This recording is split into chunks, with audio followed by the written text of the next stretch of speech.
Hey everybody, welcome to another episode of Vibes and Tea. Welcome.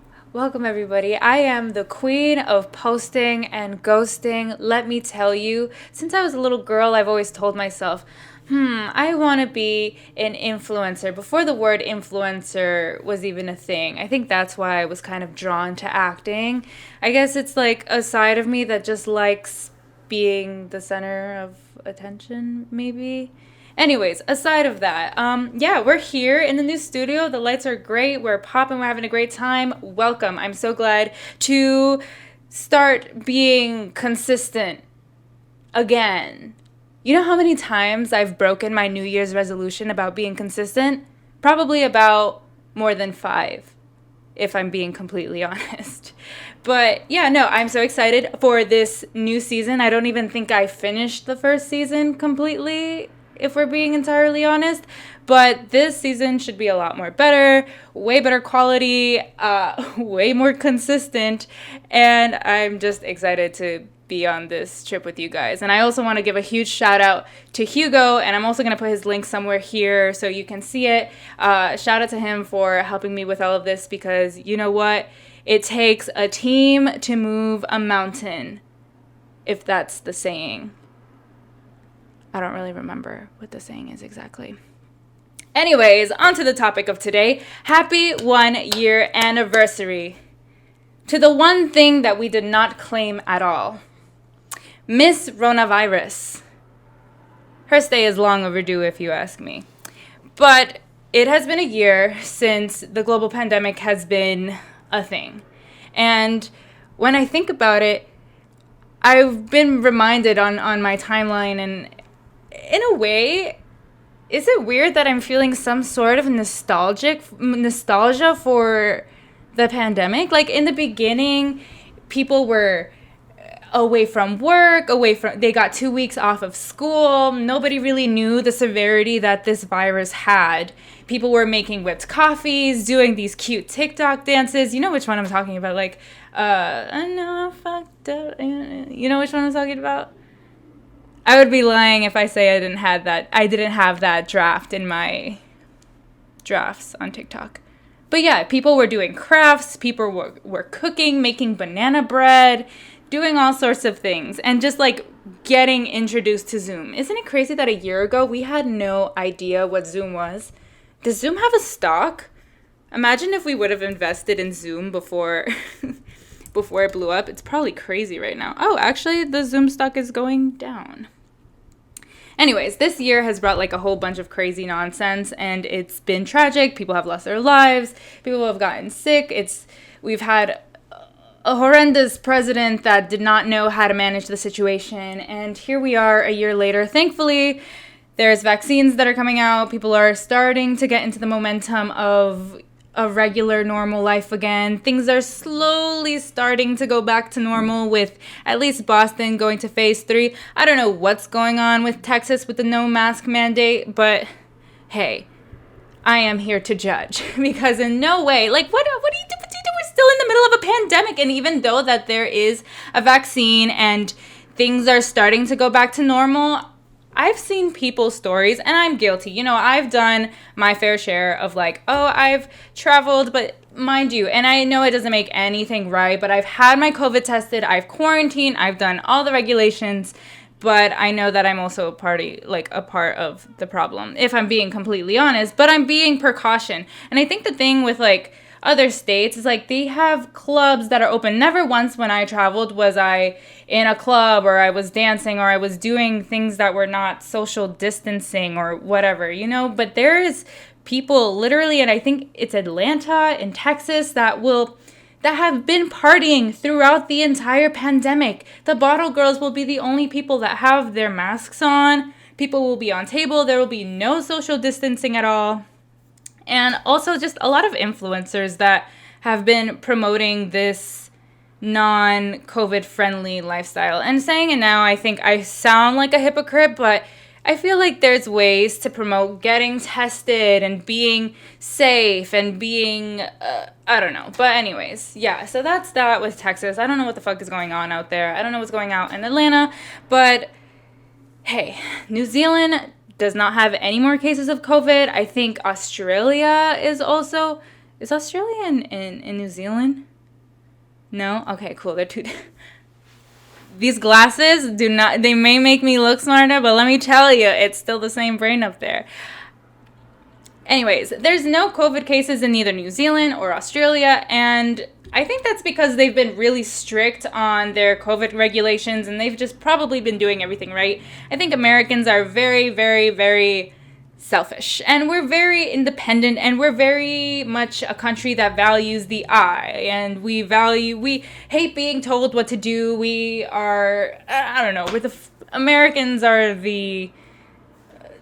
just literally, we're the worst. We think we're the best nation in the world, but in reality, having gone to other countries and having seen how other countries run and manage their people and everything, it's just, I don't know, we're kind of, we have a lot of catching up to do.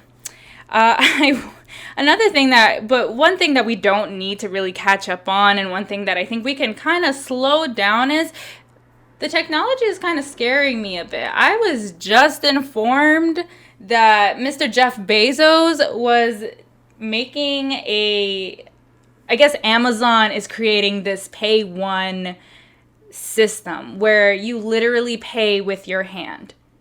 If that ain't some Black Mirror stuff, I don't know what is. Excuse me, what? Paying with your hand. And no, they don't put a chip in. They don't insert anything. It's not like that one Black Mirror episode where they put the chip in the back of your ear and you can replay your dreams. Or the Archangel episode where the mom put an Archangel chip inside the kid's brain and then managed everything that the kid was doing and put filters and blocks and everything. But this is an entirely different type of scary, if you ask me. Supposedly, your palm is,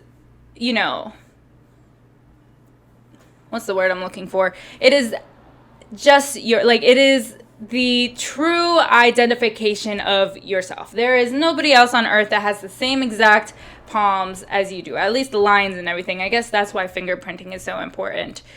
But with the Amazon Palm, what is it exactly? The Palm Pay thing, the Pay One. Let me find the exact name for you guys. Just one second. The Amazon One. So with the Amazon One, they take your fingerprints, or basically the lines that are in the center of your palm, place them on some object, and you're able to make your payments. And it's very unique, if you ask me. It's a very unique way of paying, but personally, if you ask me, that's a little sus. I am perfectly fine with using my cards and paying with cash and not having the whole entire government system, Bill Gates, have my information. I don't really know what he would do with my information. I'm not really that much of an interesting person. I mean, I understand if you're trying to get some famous persons that has a very high level in Congress or whatever, you want their information and you have them do the Pay One and it traces back, because I guess you can really find people's criminal records or their whole history with your fingerprints or palms or whatever. But I don't know if this is the way that we're progressing with the future of technology. Just imagine what in the next couple years people would be able to do.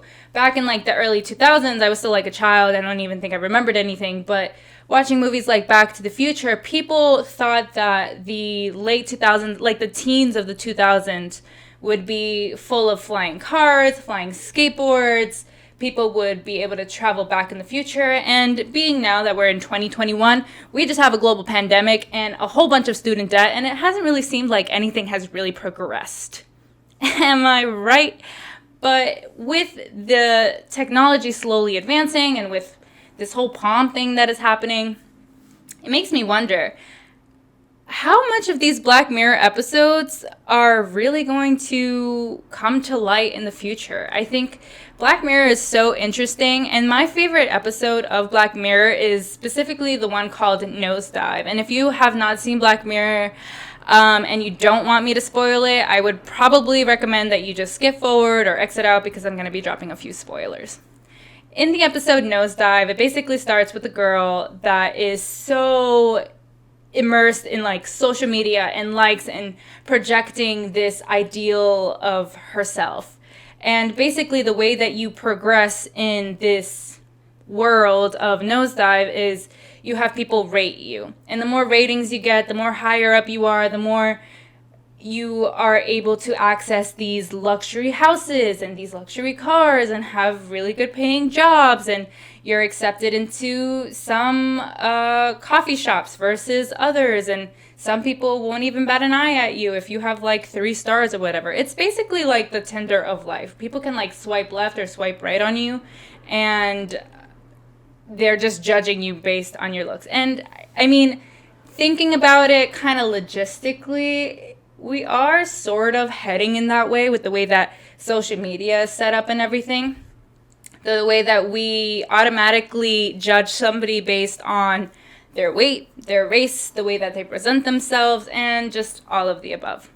So technology is really shaping the way that the future is kind of heading. And I don't know if this is just me being old school and me being like, ugh, I kind of want to stay back into my non-technology ways, but I'm also like, okay, I'm so interested at it, but at the same time, I'm deeply, deeply afraid of what the future has to hold. Going back into Nosedive, so basically how the episode progresses is that this character, I forgot her name, hold on, give me 1 second, because it's been a while. Character.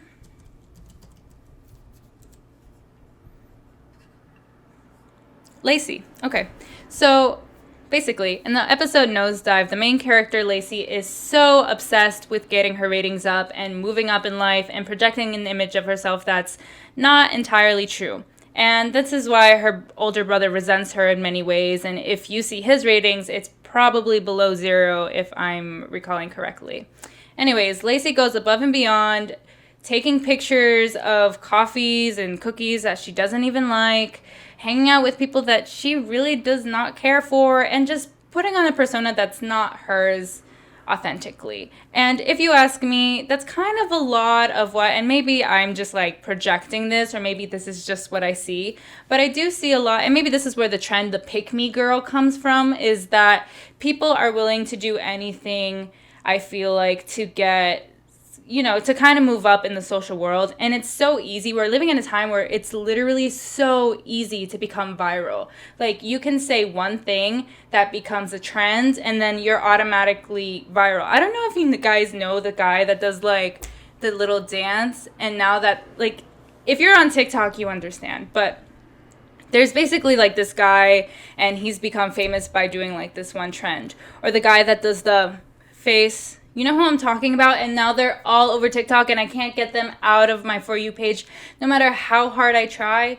Basically what I'm going with this is that technology is slowly starting to like have control in how we perceive ourselves on the media, and how, and maybe this is just me being a conspiracist and like I'm like overthinking it way too much, and this is me having like an existential crisis and just, I don't know, maybe I'm just rambling at this point, but this is what I think. This is my own personal opinion. You could take what you want with that. You can disagree, you can agree, you can do whatever you want, but this is my personal opinion, and my personal opinion only, and you are free to agree or disagree, as I was saying. I just feel like it's hard to be your authentic self online or outside, especially for the younger generations, because mind you, when I was in high school, I was already struggling trying to figure out who I was, what I was about, like all of that, right?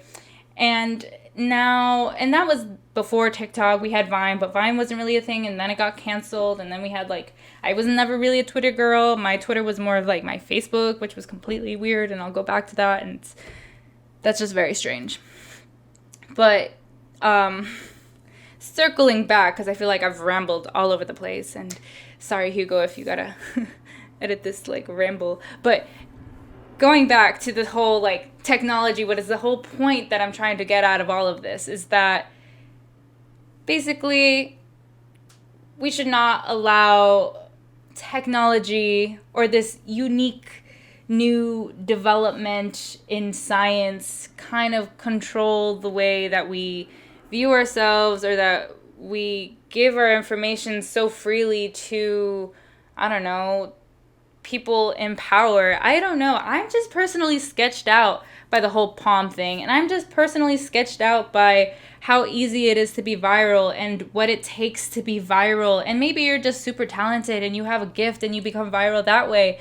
But a lot of the people that I see become viral, a lot of the things that I see kind of pop up on my For You page, it's like, either it has to do with looks, either it has to do with money, or it just has to do with anything that's really superficial. And if your For You page is different than mine, somebody come fix my algorithm, because it's all over the place. But yeah, so that is my rant for today.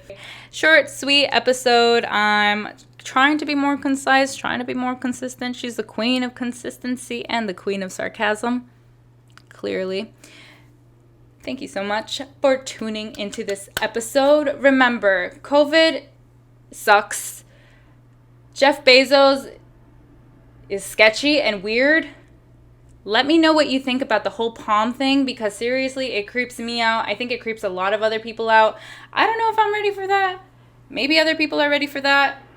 I don't know. You let me know. And yeah, keep being your own authentic self, because the own authentic self is the best self.